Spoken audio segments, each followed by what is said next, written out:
Ala asrafil anbiya'i wal mursalin wa ala alihi wa sahbihi asma'in. Amma ba'du. Yang saya hormati rombongan dan yang saya hormati Bapak dan Ibu ahli bait, dan yang saya hormati ibu-ibu jemaah perwiritan yang dimuliakan Allah. Pertama-tama marilah kita panjatkan puja dan puji syukur kehadirat Allah Subhanahu wa Ta'ala, yang mana Allah masih memberikan kita semua nikmat-nikmat yang tidak terhingga, sehingga di Jumat yang berbahagia ini kita masih diizinkan oleh Allah untuk berkumpul, bersilaturahmi dan bertalabul ilmi. Mudah-mudahan pengajian ini dapatlah menjadi kebaikan kita di dunia dan di akhirat. Amin Allahumma amin ya rabbal alamin. Dan tak lupa pula marilah kita sanjungkan salawat beriringkan salam kepada junjungan kita Nabi Alam Nabi Muhammad sallallahu alaihi wasallam dengan lafaz Allahumma sholli ala Sayyidina Muhammad wa ala ali Sayyidina Muhammad. Mudah-mudahan dengan ringannya lisan kita bersolawat kelak kita di yaumil mahsyar mendapat syafaat dari Nabi Allah. Amin Allahumma amin ya rabbal alamin. Di sini saya sebagai mewakili ibu ahli bait sekeluarga mengucapkan ribuan terima kasih kepada semua yang hadir di sini. Mudah-mudahan langkah demi langkah dihitung amal ibadah oleh Allah. Amin Allahumma amin ya rabbal alamin.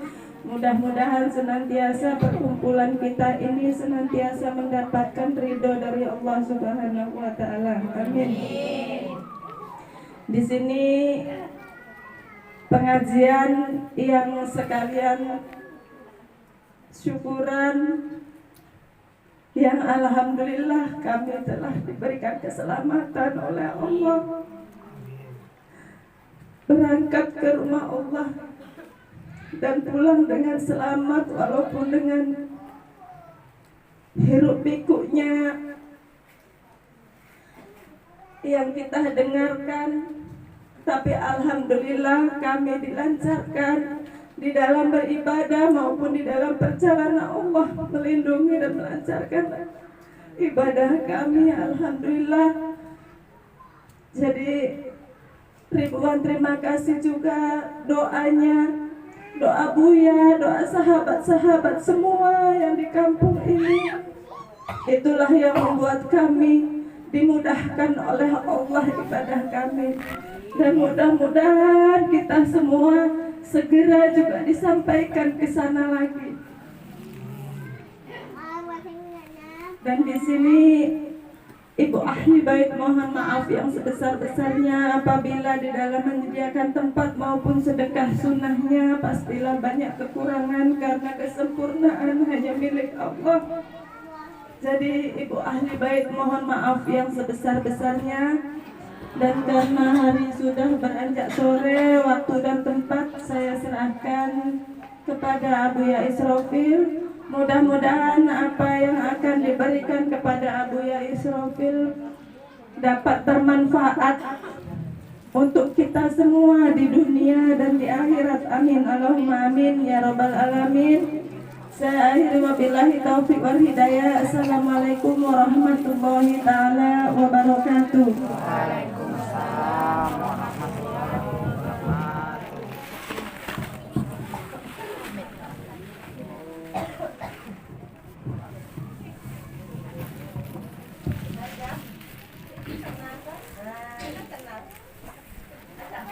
Bismillahirrahmanirrahim.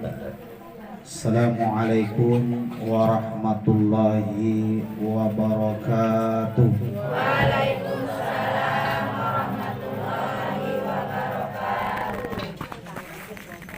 Alhamdulillahi rabbil alamin. Alhamdulillahi wa kafa, wassalatu wassalamu ala sayyidina habibil mustafa wa ala alihi wa sahbihi ahli tuqa wal wafa. Subhanaka la ilma lana illa ma 'allamtana innaka antal alimul hakim. Rabbis shrahli sadri wa yassir li amri wahlul 'uqdatan min lisani yafqahu qawli. Yang saya hormati yaitu tuan rumah ahlil baitihi wa sahibul hajat. Kemudian juga yang saya hormati seluruh ibu-ibu anggota perwiritan Yasin yang insya Allah mudah-mudahan Allah senantiasa memberikan kesehatan lahir dan batin. Ucapan puji syukur kita sama-sama sore hari menjelang maghrib ini, yaitu syukur yang hakiki, yang mana Allah Subhanahu wa Ta'ala pada sore hari ini masih memandang kita semua dengan pandangan kasih sayangnya, dengan pandangan pengampunannya, dengan pandangan mahabbahnya kepada kita, karena kita adalah umatnya Nabi Muhammad SAW. Maka pantas kita manusia yang lemah, yang daif, yang tak bisa berkuasa dan berupaya, melainkan kita hanya menumpang dengan kekuatan Allah. Mari sama-sama kita meningkatkan rasa syukur dengan melalui mentaatkan diri kita beribadah hatta ila yamutu, sampai nanti kita wafat. Dan insya Allah mudah-mudahan kita wafat dalam keadaan membawa bekal dan husnul khotimah. Selain itu selawat dan salam mari sama-sama kita kirimkan kepada yang makamnya ada di Mekah Al-Mukarramah, yaitu orang yang suci, yang maksum daripada dosa, yang nanti syafaat beliau juga nanti yang kita semua mendapatinya nanti kelak di yaumul qiyamah. Dengan syafaat itulah modal masuk surga. Sama-sama kita berselawat sebagai bukti cinta kepada beliau. Allahumma salli ala sayyidina Muhammad wa ala ali sayyidina Muhammad. Baik ibu-ibu yang berbahagia, sebelum kita masuk tajuk kita sore hari ini, sedikit saya sampaikan informasi untuk mawas diri dan waspada, untuk menjaga kesehatan dan meningkatkan imun kekebalan tubuh kita. Tadi pagi di Depok, di Jakarta sudah 56 orang yang terserang virus corona COVID-19, yang meninggal 2 orang. Di Banten baru pagi tadi masuk terserang 2 orang. Nah, ini sebagai pertimbangan buat kita bersama, harus pandai-pandai jaga kesehatan saat sekarang ini. Di Pekanbaru itu belum dapat informasi, tapi masuk informasi semalam itu belum positif, tapi di rumah sakit di jalan Muhammad Arifin Ilham itu, Muhammad Ajal Arifin, Ahmad Arifin, itu sudah ada yang masuk yang belum bisa dipastikan, mungkin belum positif. Di Tambilan yang sudah positif, dan juga informasi di Dumai. Nanti jalan-jalan sampai akhir lancang. Tidak tahu juga kan informasinya. Jadi kata Nabi SAW, di akhir zaman nanti itu banyak terjadi wabah-wabah penyakit menular yang mematikan manusia. Akan tetapi yang selamat itu umatku, kata Nabi. Umatku yang mana? Yang menjaga air wudhunya. Jadi ibu-ibu nanti senantiasa menjaga air wudhu, karena di air wudhu itu ada sebuah kekuatan yang diberikan oleh Allah, yaitu anti kekebalan tubuh. Saya akan buka rahasia wudhu itu. Yang pertama, rahasia wudhu itu telah ditemukan oleh seorang Budi Setiawan di Jakarta. Beliau menemu senam yoga. Ternyata kalau ibu nanti saya sampaikan rahasianya, ibu nanti baru ibu rajin berwudhu. Kalau enggak ibu enggak rajin berwudhu, Pak ya. Segan aja berwudhu tuh. Apa wudhu ya kan? Baik, kita kaji. Sebelum saya jelaskan, saya bertanya dulu kepada ibu-ibu ini. Wudhu itu berapa anggota tubuh kira-kira yang dibasuh kira-kira? Kira berapa anggota tubuh ini dibasuh? Ada berapa kira-kira? Ragu-ragu ya, takut salah ya. Enggak apa-apa, salah diluruskan aja Pak. Enggak ada masalah. Yang di dalam Al-Qur'an surah Al-Baqarah itu ada 4. Itu yang wajibnya. Yang sunnahnya baru tambahan namanya. Warna dia yang wajib itu pertama wajah. Yang kedua tangan. Yang ketiga telinga. kaki itu telinganya. Ini nampak udah enggak jarang beruduk nih Pak ya. Ini jarang beruduk nih. Nah ini makanya kalau enggak sing beruduk kita udah lupa kan. Nah, tebak-tebak bom manggis. Kadang iya kadang-kadang tidak Pak ya. Berarti wajah, tangan, apa lagi? Telinga, baru kaki. Nah kemudian mana yang sunnahnya? Tambahannya masukkan air dalam hidung, kemudian kumur-kumur, itu sunnah. Kemudian rambut. Baik, saya jelaskan. Seorang penemu senam yoga itu dari Yunani, yang mana senam itu sampai hari ini digemari oleh seluruh manusia, melahirkan kesehatan inner beauty dalam tubuh ini. Senamnya meditasi aja namanya. Akan tetapi Budi Setiawan itu dia seorang penemu senam yoga, ternyata obat itu Pak adanya untuk melancarkan peredaran darah itu, kekuatan tubuh itu ternyata di wudhu. Ternyata titik-titik simpul saraf yang ada di akupuntur, ternyata 7 anggota wudhu itu semua itu kalau disiram dengan air Pak maka lancar peredaran darah Pak. Adanya di 2 daun telinga Pak, sini satu, di ubun-ubun satu, di siku-siku satu, di pegelang kaki satu, kemudian di hidung sama di mulut. Kalau itu dibasuh, makanya apa kata Nabi? Beruduklah kalian saat mau tidur. Ternyata orang yang beruduk tidur Pak tidak ada kena serang stroke Pak. Kenapa? Darahnya sudah lancar Pak. 9 titik yang simpul saraf itu Pak dibongkar oleh wudhu, sehingga darah manusia itu sampai ke pembuluh darah yang terkecil Pak semuanya mengalir dengan lancar. Itu manfaatnya wudhu, kata Nabi dianjurkan kita mau tidur berwudhu. Nah artinya apa? Mohon maaf lahir dan batin, ini kalau ngaji fikih kan kita sampaikan umpama kata kita berhubungan dengan suami istri hendak tidur itu juga dianjurkan oleh Rasulullah berwudhu. Nah ini ilmunya sedikit tapi manfaatnya besar.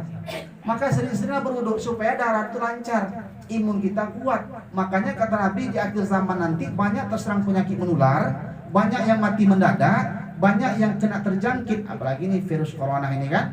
Nah bagaimana selamat? Kecuali umatku yang berwudhu. Maka ibu nanti mau pergi ke ladang berwudhu dulu Bu. Ya tapi wudhu itu istilahnya wudhu yang sempurna Pak. Jangan hanya wudhu asal-asalan saja, basuh aja gini semprot aja, itu tidak sempurna. Bagaimana sempurna wudhu? Nanti dalam bab fikih kita belajar membasuh air itu dari mana ke mana, rambut dari mana, yang kaki dari mana, wajah dari sampai mana, supaya kena simpul titik itu. Insya Allah mudah-mudahan ibu kekuatan tak mampan terkena serangan penyakit. Nah begitulah kira-kira. Nah, cukup amin aja Bu, nanti dipraktekkan ya. Nah nanti malam lakukan Bu ya, nanti mau tidur malam berwudhu ya. Kalau seelok-eloknya kata Nabi seumur hidupnya Bu tidak pernah meninggalkan 3 Bu. Apa yang 3 itu? Yang pertama Bu, saya potongnya kita ambil yang penting itu.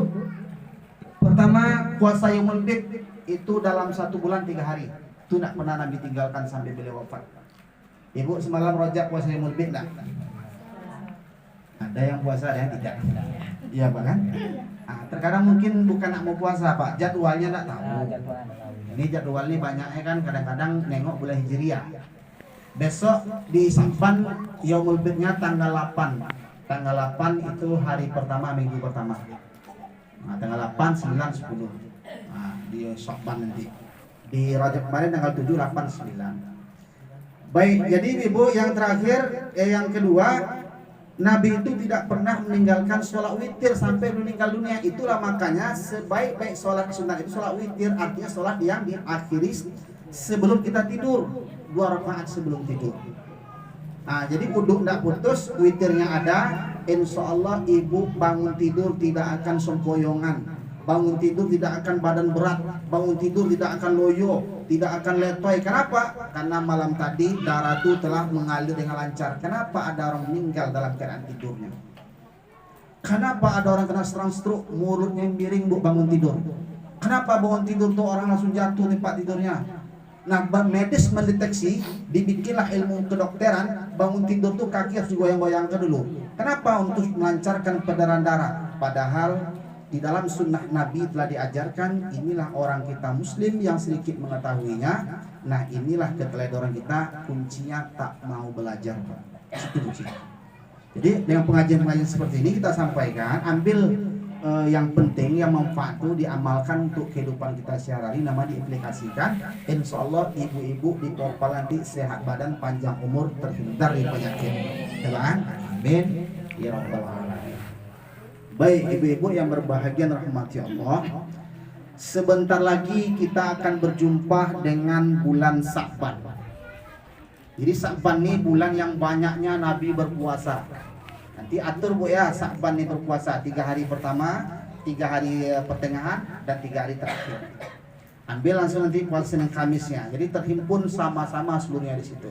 Yang kemudian di Sa'ban ini nanti itu perbanyak doa kita kepada Allah.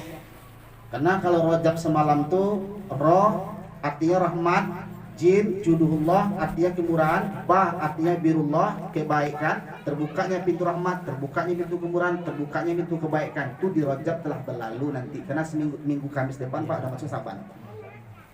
Nah ibu-ibu yang diberikan kesempatan nanti oleh Allah bertemu Sa'ban, maka hari ini mulai banyak-banyak nanti berdoa di tengah malam, pertemukan Allahumma barik lana fi Rajab wa Sa'ban wa balighna Ramadan.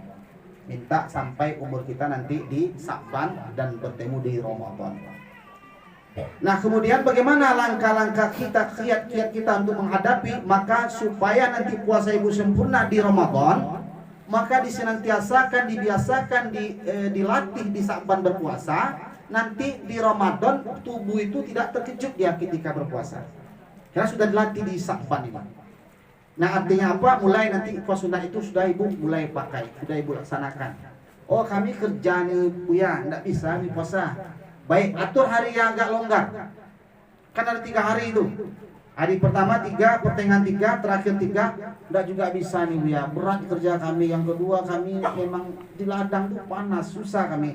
Ambil Senin Kamisnya. Dan juga bisa lagi, ya itu tidak ada jurus lagi Pak. Udah habis kemampuan lagi kan, yaitu di Ramadan aja nanti berpuasa lagi kan. Nah artinya apa? Ini saya ingatkan karena sudah mau masuk ke bulan Sa'ban.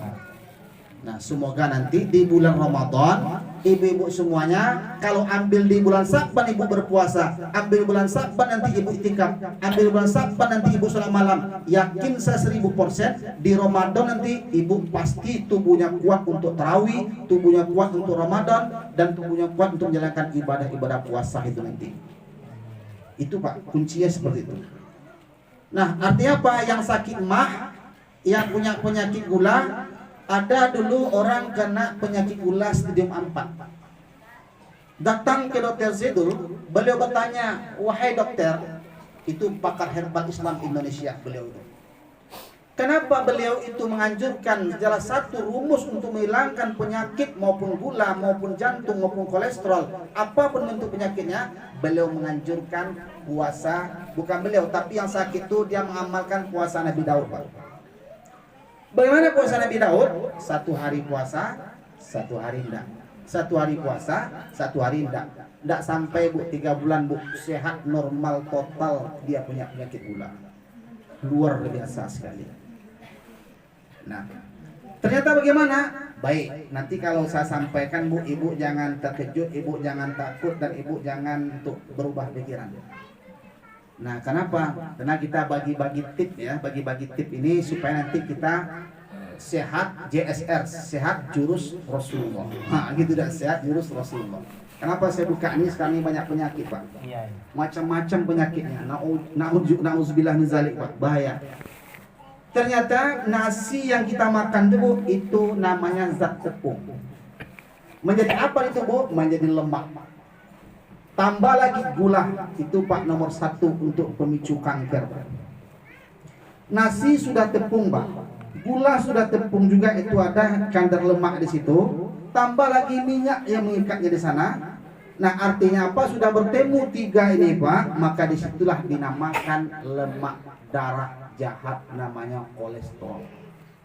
Kalau ibu makan terus menerus itu terus saja makan setiap dari bulan ke bulan, ibu sudah punya tabungan untuk sakit di masa tua Pak, kontan tanpa nggak ada nego-nego lagi. Makan apa? Maka Nabi menurunkan puasalah Senin Kamis. Perusahaan itu Pak, itu setiap Sabtu itu rehat Pak, tidak bekerja. Nah kenapa? Takut meledak Pak mesin itu Pak. Kalau don't stop kerja Pak, meledak itu Pak, tidak tahan oleh panasnya. Tubuh manusia kalau setiap hari ibu makan tidak ada ibu rehatkan, maka itulah disebut rusaknya molekul jaringan unsur saraf-saraf yang ada di pankreas, yang ada di prostat. Nah kemudian itulah yang menyebabkan Pak, rusaknya jaringan sel itu menyebabkan penyakit itu Pak, lemah imun tubuh itu. Maka sekarang Bu, 80% di Indonesia ini penyakit yang paling banyak kolesterol, hipertensi, jantung, dan penyakit gula. Jadi kalau ibu mau sehat, ambil jurus Rasulullah. Bagaimana caranya? Mulai hari ini, ayo sama-sama kita saling ingatkan untuk mengambil puasa. Puasa Yaumul Bid 3 hari, nanti kita bikin schedule-nya di Popal. Kita puasa Yaumul Bid, nah informasikan langsung, perlu diumumkan langsung Pak kan? Supaya ibu nanti semuanya sehat di sini. Ibu langsing, badan ibu bagus, keluar toksin racun di tubuh, seluruh yang ada di darah itu Pak dibersihkan melalui puasa itu nanti Pak. Jadi wajarlah ibu tak perlu lagi pakai bedak yang mahal-mahal itu Pak, karena darahnya bersih. Kalau darah sudah bersih lancar, insya Allah penyakit tak akan kunjung usah masuk ke tubuh. Nah oleh karena itu, yang sudah masuk selama ini nasi dalam tubuh, yang sudah masuk minyak goreng dalam tubuh, yang sudah masuk gula dalam tubuh, sudah masuk lagi gula-gula buatan, susu buatan, semua itu bisa kita cuci yang kita basuh melalui puasa pembakaran kalori dan kolesterol itu. Maka yuk sama-sama gemari jurus Rasulullah ini, berpuasalah. Nah mari kita berpuasa. Nah rajinkan berpuasa. Insya Allah orang-orang dahulu, orang Jawa dulu Pak, panjang-panjang umurnya Pak, mereka banyak mutih Pak. Puasa mutih. Ada yang 3 tahun puasa, saya bertemu itu mbah itu udah hampir lebih 100 lebih umurnya. Jurusnya puasa, melapar-laparkan diri, jarang makan. Nah hari ini kita kok ilmunya kok ada, kok tidak diamalkan. Yang banyak ngambil ilmu ini Pak orang-orang Yahudi, orang-orang Nasrani, orang-orang Amerika sana mengambilnya. Maka bagaimanapun kita di sini supaya cepat-cepat kita mengambil langkah ini, supaya tak terserang nanti penyakit gula. Jangan nanti sudah kena baru mau puasa. Nah supaya nanti tak kena penyakit kolesterol, penyakit nanti darah tinggi, penyakit apa lagi, dan penyakit migrain dan lain-lain sebagainya. Mudah-mudahan kita berdoa kepada Allah, dijauhkan Tuhanlah kepada kita yang terjangkit penyakit itu. Kalau sudah ada pun mudah-mudahan Allah sembuhkan penyakit kita Bu ya. Baik. Nah oleh karena itu ibu-ibu yang berbahagia, yang dirahmati Allah Subhanahu wa taala, Allah berfirman di dalam surah Al-Hijr, di dalam surah Al-Baqarah, ya ayyuhan nasu kulu mimman fil ardi halalan thayyiba wa la tattabi'u khutuwatis syaitan innahu lakum aduwwun mubin. Al-Baqarah ayat 168. Ya ayyuhan nas, hai manusia, kulu makanlah mimma fil ardi, apa-apa yang ada di bumi ini, halalan thayyibah, yang halal lagi baik, wala tattabi'u, dan jangan kamu mengikuti khutuwatis syaitan, langkah-langkah setan, innahu lakum aduwwun mubin, dan sungguhnya setan itu musuh yang nyata bagi engkau. Di dalam ayat ini Allah menginstruksikan ada kalimatnya annas. Annas ini tujuannya kepada seluruh manusia, maupun dia kafir, maupun dia non Islam. Nah karena dia kalimatnya nas, kecuali ya ayyuhallazina amanu, itu khusus orang beriman. Nah artinya apa? Kulu, makanlah oleh kalian mimma fil ardi, dan jangan kita makan ya di luar daripada konteks yang telisyaratkan oleh Allah. Sekarang ini kenapa banyak terjadi penyakit memakan ini Pak? Ini mereka ini dalam kategori telah melanggar aturan syariat yang telah dibawa oleh Allah dan baginda Rasulullah. Inilah banyak penyakit. Di Cina tuh Pak, kelelawar tuh Pak dimakannya Pak. Ya Pak kan? Ular dimakannya. Semua binatang-binatang yang berbisa yang dilarang oleh Al-Quran mereka hajar dan mereka hantam memakannya. Apa yang terjadi penyakitnya setelah itu? Penyakit itu Pak, penyakit yang tidak ditemukan obatnya oleh dokter, itu namanya gejala virus itu Pak. Nah, kalau kita Pak mendengarnya jijik tuh Pak.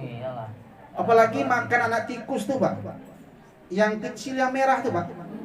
Itu katanya obat sakit pinggang. Dimakan tuh Pak. Dikasih kecap Pak. Nah, dikasih kecap tuh diapakan? Nah, kemudian ular itu Pak dipotong-potong, di sana Pak ada namanya disup Pak, disup ular tuh Pak. Kulitnya Pak sisi masih ada, itu katanya menambah stamina. Ular dimakannya. Ibu suka makan ular? Ya. Nengoknya jijik kan? Yang ketiga yang anehnya orang itu Pak menyiksa binatang tuh melalui makanan. Binatang tuh masih hidup Pak, tapi badannya sudah dimasak. Separuh hidup, separuh udah masak. Itu dimakan ya Pak. Nah sampai yang kami temukan dulu tuh sampai janin yang ada di perut seorang wanita pun dia dimakan Pak. Nauzubillah min dzalik. Nah artinya apa? Makanya Bu, orang-orang Cina itu mau menghancurkan kita Indonesia ini dengan jalan apa? Inilah Bu, menebarkan virus ini. Yang pertama, mereka dulu berhasil manipulasi umat manusia dengan menyuntikkan Pak, seluruh buah-buahan itu disuntikkan dari Cina diopor ke Indonesia. Yang disuntik itulah tuh Pak virus beracun tuh Pak, yang membunuh manusia secara perlahan, hancur hatinya, ginjalnya, dan mati kita secara pelan-pelan. Makanya setiap beli ibu nanti buah-buahan di pasar, itu kemarin keluar di Facebook, di medsos, dilarang kita membeli makanan kotak-kotak itu, buah-buahan dalam kotak itu terus disuntik semuanya. Pisang bisa masak 1 hari, bisa masak langsung Bu. Ada obat kimia Pak, langsung memasakkan pisang ini Pak. Itu dicuci 3 kali, itu Pak merusak paru-paru Pak. Nah inilah upaya Ibu untuk menghancurkan kita muslim ini. Kita sampai hari ini harus jaga-jaga diri kita supaya nanti semua kita selamatlah daripada penyakit-penyakit yang berbahaya itu. Mimman fil ardi halalan thayyibah, makanlah oleh kalian makanan yang halal. Nah kemudian bertanya ibu sama saya, begini Bu ya, saya mau tanya Bu ya. Baik, apa yang Bu tanyakan? Ini lebih parah pula lagi penyakit tadi Pak kan? Apa yang Bu tanyakan? Bagaimana Bu ya kalau kami makan yang tidak halal? Wow, itu lebih bahaya lagi Pak. Kalau ibu makan yang tidak halal, mungkin kalau penyakit yang disuntikkan virus corona atau nanti penyakit yang lain disuntikkan ke buahan atau ke pisang, mungkin kita hanya mati di dunia ini saja Bu, mungkin tak ada disambung ke akhirat. Akan tetapi kalau ibu memakan yang tidak halal, nanti ibu di samping ibu telah melakukan dosa, dan setiap yang tidak halal yang masuk ke tubuh itu menjadi haram, dan yang haram itu nanti akan dibakar oleh Allah dalam api neraka, dijilat oleh neraka, dan diminta pertanggungjawaban di hadapan Allah. Salah satunya apa-apa yang makan haram itu, makan yang kita dapatkan dengan cara menipu. Nah, itu lebih parah lagi pada virus corona itu. Apa contoh yang menipu itu? Yuk kita buka dalam tafsir surat Al-Mutaffifin. Ayo kita buka sama-sama. Nah, ini kita sampaikan. Surat yang pertama ya. Bismillahirrahmanirrahim. Wailul lil mutaffifin. Nah, saya bacakan tafsirnya. Kecelakaan besarlah bagi orang-orang yang curang. Allazi iza khtalu 'alan nasi yastawfun. Siapa yang curang itu? Yaitu orang-orang yang apabila menerima takaran dari orang lain, mereka minta dipenuhi. Wa iza kaluhum aw wazanuhum yukhshirun. Dan apabila mereka menakar atau menimbang untuk orang lain, mereka mengurangi. Nah ini bahaya nih. Ini kemudian selanjutnya dulu baru saya terangkan. Ala yazunnu ulaika annahum mab'usun. Kata Allah, tidakkah orang-orang itu yakin bahwa sesungguhnya mereka akan dibangkitkan liyaumin azim, pada hari yang nyata, hari yang besar, Yauma yaqumun nasu rabbil alamin. Mereka berdiri di hadapan Allah mempertanggungjawabkan perbuatannya. Ini curang di dalam menakar timbangan, atau mereka tuh meneraca, menakar atau menimbang, mereka curang. Ini banyak Pak Bu di dalam orang-orang yang toke sawit atau orang berjualan. Maksudnya bagaimana caranya? Nanti kalau ada saudara kita yang mungkin barangkali punya timbangan yang kita sana nanti menimbang, jangan pernah ibu upahkan di suram itu. Ada kalau kita beli timbangan sawit yang besar tuh Pak, itu diupahkan Pak sekitar 50.000, bisa